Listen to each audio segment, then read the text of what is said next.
வறண்டு காணப்பட்ட மதுரை வைகை ஆற்றில் தொடர் மழையின் காரணமாக தண்ணீர் பெருக்கெடுத்து ஓடுகிறது. கூடுதல் விவரங்களை எமது செய்தியாளர் அருண் வழங்க கேட்கலாம். அருண், கூடுதல் விவரங்கள். வணக்கம் கற்பகம்.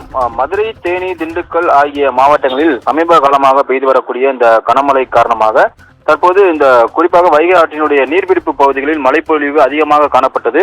இதன் காரணமாக வறண்டு கிடக்கின்ற தற்போது அந்த வைகை ஆற்றில் தற்போது நீர் வர தொடங்கி இருக்கிறது. மதுரை மாவட்டத்தை கடந்து செல்லக்கூடிய வைகை ஆற்றில் சித்திரை திருவிழாவிற்கு பின் தற்போது நீர்வரத்தானது வர துவங்கி இருக்கிறது.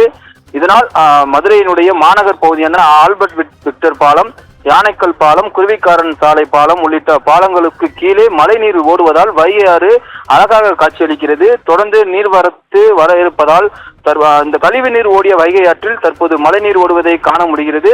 வரும் காலங்களில் மழை இருப்பதாக வானிலை ஆய்வு மையம் சார்பில் தெரிவிக்கப்பட்ட நிலையில மேலும் நீர்வரத்து அதிகரிக்க வாய்ப்பு இருப்பதாகவும் தற்போது வைகை ஆற்றில் இருக்கக்கூடிய இந்த ஆகாய தாமரைகள், கழிவு குப்பைகளை எல்லாம் அகற்ற வேண்டும் எனவும் தற்போது சமூக ஆர்வலர்கள் மாவட்ட நிர்வாகத்திற்கும் மாநகராட்சி நிர்வாகத்திற்கும் கோரிக்கை விடுத்திருக்கிறார்கள்.